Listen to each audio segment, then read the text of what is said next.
अस्सलाम वालेकुम। उम्मीद है आप सब खैरियत से होंगे। अच्छा जी, बिलाखिर एक और बजट पाकिस्तान गवर्नमेंट ने अनाउंस किया और बिल्कुल एज़ पर एक्सपेक्टेशन ये बजट समझ लें कि एक नंबर गेम है और एक फॉर्मेलिटी के तौर पे इसको अनाउंस किया गया कि एक 9 जून आनी थी और उस 9 जून को जो है इनको बजट अनाउंस करना था। पिछले 3 या 4 बजट अगर आप उठा के पाकिस्तान के देख लें और इनफैक्ट कि अगर आप नून लीग की लास्ट गवर्नमेंट से जो मिफ्ता साहब के बजट आखिरी था और उसके बाद फिर नई गवर्नमेंट आई और नई गवर्नमेंट के बाद बड़े मसले मसाइल मुल्क में रहे और अब तक फ्राइडे तक का बजट, बीच में ये जितने भी बजट हैं सिवाय इसके कि ये पब्लिक के साथ नंबर्स में खेला गया और पब्लिक को सिर्फ टाइम पास किया गया पब्लिक के साथ। और इस दफ़ा तो बहुत ही ज़्यादा क्लियर थी ये बात कि गवर्नमेंट कौन है, आगे किसको आना है, नेक्स्ट गवर्नमेंट कौन संभालेगा और इस बजट में कही हुई बातों का जवाब दे कौन होगा। यही बात अभी जब क्लियर नहीं होनी थी तो ऑब्वियसली बजट इसी तरह का आना था। हमें नहीं पता कि हम जो है वो अपने ख़र्चे कम कैसे करेंगे और हमें अभी भी नहीं पता कि हम अपनी इनकम को कैसे बढ़ाएंगे। कोई नया टैक्स नेट में किसी भी नए सेक्टर को ऐसा चलाने के लिए इन्होंने कोई एफ़र्ट नहीं की। जितने भी इन्होंने जैसे पीएसडीपी वगैरह में जो इन्होंने पैसे रख दिए हैं वो सिवाय इसके कि वो किताबों में पैसे रहेंगे, इसके अलावा और कुछ नहीं है। क्योंकि देखें, ये एक बात तो बड़ी क्लियर है कि ये गवर्नमेंट जो अभी है ये 3 से 4 महीने की मेहमान और है और इवेंचुअली जो है वो हमें इलेक्शन की तरफ जाना है। पॉइंट ये था कि इस बजट को सुनने का मकसद और इसको अहमियत देने का सिर्फ एक मकसद ये था कि शायद इस बजट में कुछ ऐसा हो जो कि मार्केट रिफ्लेक्ट कर रही है। लेकिन बजट सुनने के बाद एक बात तो बड़ी क्लियर है कि मार्केट कम से कम बजट को रिफ्लेक्ट नहीं कर रही। मार्केट इस वक्त अगर कुछ पॉजिटिविटी बाज़ार के अंदर आती हुई नज़र आ रही है टेक्निकल चार्ट्स के ऊपर, वो सिवाय इसके कि पॉलिटिकल स्टेबिलिटी की तरफ हम जा रहे हैं और आने वाले दिनों में एक्सपेक्ट किया जा सकता है कि हम इलेक्शन की डेट इंशाल्लाह सुन लेंगे। और इलेक्शन के बाद ये बजट के बाद ये जो लास्ट 2 डेज़ थे, वीकेंड था, इस वीकेंड में जो जिस तरह की भी ख़बरें पॉलिटिकल साइड से आनी शुरू हुई हैं उससे ये चीज़ अंदाज़ा हो रहा है कि बाज़ार आपका जो कुछ पॉजिटिव सिग्नल्स दे रहा है वो बेसिकली न्यू इलेक्शन की तरफ हम जाने वाले हैं और वो पॉलिटिकल साइड से कुछ ख़बरें भी उस तरह की आनी शुरू हुई। अभी देखें पाकिस्तान की सियासत में एक नया नक्शा तैयार हो रहा है सियासत का। तकरीबन हर इलेक्शन में ही इलेक्शन से पहले एक नई फॉर्मेशन तैयार होनी शुरू होती है मुल्क में और कुछ पार्टियों में कुछ लोग इधर से उधर से इधर होना शुरू होते हैं और ये जो एक्टिविटी होती है बेसिकली यही पहचान होती है कि आप इलेक्शन की तरफ बढ़ रहे हैं। इस वक्त पाकिस्तान की नीड, फाइनेंशियल नीड जो है वो अगर पूरी तरीके से उसको ठीक किया जा सकता है तो वो उसी वक्त किया जा सकता है कि कोई स्टेबल गवर्नमेंट हो। आईएमएफ का ना आना भी समझ में आता है कि अगर आपने तमाम आईएमएफ की कही हुई बातें पूरी कर दी हैं और उसके बाद भी आईएमएफ अगर आपके साथ एग्रीमेंट नहीं कर रहा तो वो वैसे ही है कि आईएमएफ भी कम से कम ये तो सोचेगा कि जिसको हम पैसे दे रहे हैं वो कितने दिनों का मेहमान है। नेक्स्ट हम जब मीटिंग करने आएंगे तो आज एक साहब बैठे हैं तो कल दूसरे साहब ना बैठे हुए हों। तो वो भी एक पॉलिटिकल स्टेबिलिटी चाहते हैं, पार्टी कोई भी हो, क्योंकि इस मुल्क में जो ऑप्शंस हैं सब एक से हैं। वो एक बात तो क्लियर हो चुकी, तो किसी भी पार्टी से बहुत ज़्यादा उम्मीदें रखना मकसद नहीं है।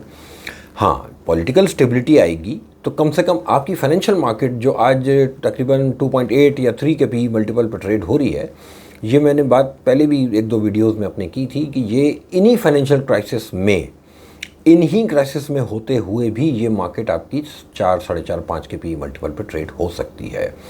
आपकी रुपी डिवैल्यूएशन डिपेंड करती है आईएमएफ प्रोग्राम के साथ। लेकिन देखें, प्राइम मिनिस्टर लास्ट 2 डेज़ से अपने बयान में ये कह रहे हैं कि बहुत चांस है कि आईएमएफ के साथ हमारी डील बन जाए। अगर बनती है तो डेफिनेटली जो है वो रुपी पे जो प्रेशर एक है वो जो रिड्यूस होना शुरू होगा और वो भी एक अच्छा सिग्नल होगा और एक कॉन्फिडेंस बिल्डिंग का एक समझ लें कि एक जो है वो के लिए सपोर्ट रहेगी।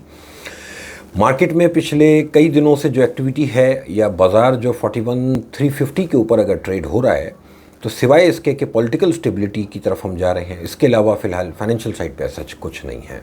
लेकिन डूबते को तिनके का सहारा, कि यही बड़ी बात है कि हम पॉलिटिकल स्टेबिलिटी की तरफ जाएं और इलेक्शन हो प्रॉपर जो भी गवर्नमेंट आए वो कम से कम 5 साल अपने पूरे करे और उसकी पॉलिसीज़ में कंसिस्टेंसी हो। पिछले 1-1.5 साल से मुल्क किसी भी चीज़ में कहीं पे भी कोई पॉलिसी नहीं है।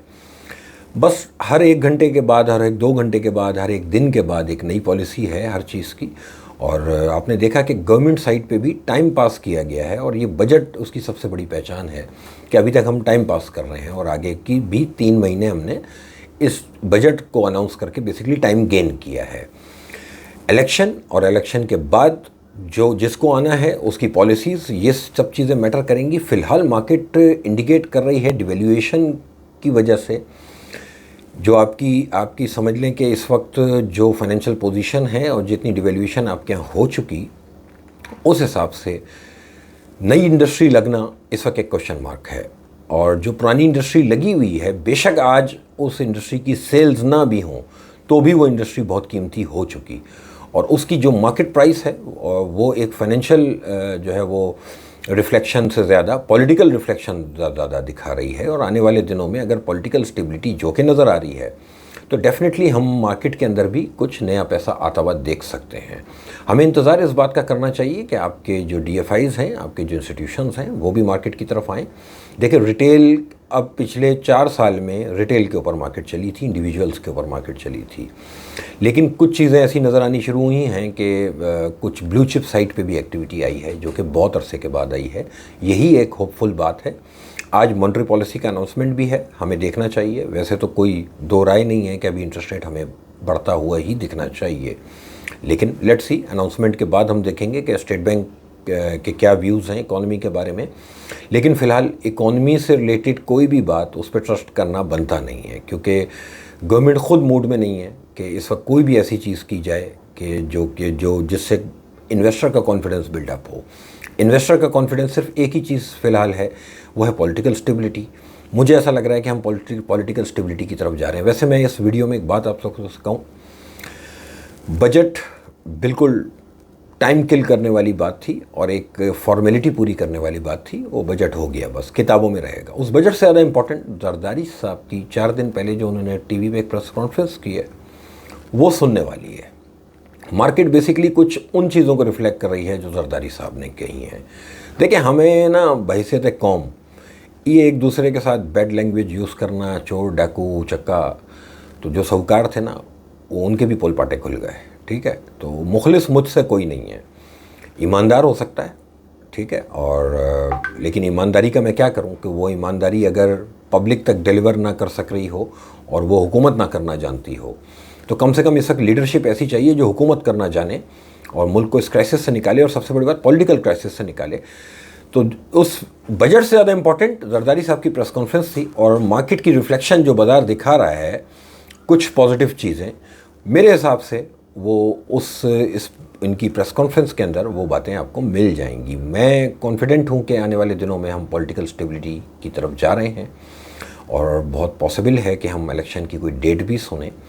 क्यों कि जो बजट दिया गया है, इस बजट को 2 महीने के बाद जस्टिफाई नहीं किया जा सकता। मुझे नहीं लगता कि ये फाइनेंस मिनिस्टर 2 महीने 3 महीने रुकने के मूड में है, ठीक है। मुझे लगता है कि ये इन्होंने फॉर्मेलिटी पूरी की और ये एकदम पीछे से गायब हो जाएंगे। अब दूसरे लोग आएंगे, दूसरे लोगों ने संभालना है, जो कि पिछले 75 साल में हुआ है। हाँ, लेकिन जो कुछ आज ये इस बजट में कहकर जा रहे हैं, कहीं ना कहीं गवर्नमेंट साइड पे ही इनका इन्वॉल्वमेंट रहेगा। इन्हीं लोगों को जवाबदेह होना है। अब ऐसा नहीं है कि जाते जाते किसी और के हाथ में बम पकड़ा के जाया जाए, जो कि पिछले 4, 5, 6 साल से हमारे यहाँ यही प्रैक्टिस रही पिछली गवर्नमेंट्स की, कि अपने 5 साल पूरे किए, 5 साल की पॉलिसी बनाई और 6ठा साल जो था वो दूसरे के ऊपर मुसीबत डाल के चले गए।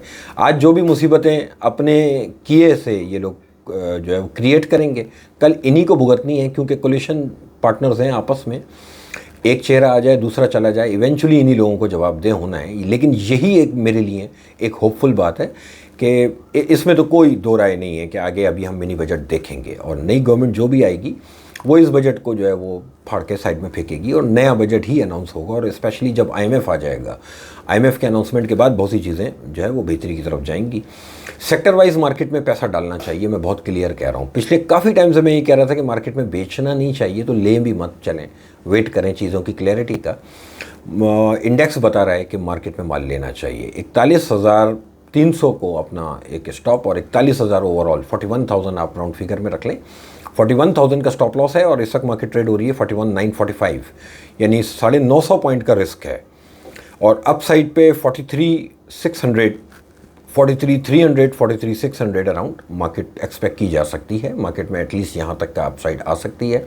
स्टॉप लॉस 41,000 है हर कीमत पे, क्योंकि देखें बात वही सियासतदानों के ऊपर आ रही है। फाइनेंशियल्स में अभी कुछ भी ऐसा नहीं है कि जिसके ऊपर कोई एक्साइटमेंट की जाए, लेकिन लगता यह है कि ये जो पॉलिटिकल स्टेबिलिटी है ये मार्केट को ड्राइव करने जा रही है। और आने वाले दिनों में आप ये देखिएगा कि अभी ब्लू चिप के अंदर कुछ एक्टिविटी आनी शुरू हुई है, स्पेशली स्टेट ओन्ड एंटिटीज़ की तरफ ध्यान रखना चाहिए, इस तरफ पैसे डालने चाहिए, जो डिविडेंड यील्ड वाले स्क्रिप्ट्स हैं उनमें पैसे डालने चाहिए। इस इंटरेस्ट रेट का इम्पैक्ट जिन जिन सेक्टर्स पे या तो कम है या नहीं है उन सेक्टर्स को टारगेट करें। डॉलर रुपी पैरिटी का जिन सेक्टर्स को एडवांटेज है उन सेक्टर्स की तरफ टारगेट करना चाहिए। मार्केट में ये टाइम मेरे हिसाब से 1000 पॉइंट का रिस्क सामने रख के माल लेना बनता है। बाज़ार में इस वक्त अगर नए पैसे हैं तो डेफिनेटली मार्केट के अंदर सेक्टर वाइज इन्वेस्टमेंट करनी बनती है। आने वाले दिनों में मुझे लगता है कि मार्केट एक अच्छा रिटर्न देने की तैयारी में है। आप लोगों का बहुत शुक्रिया, थैंक यू।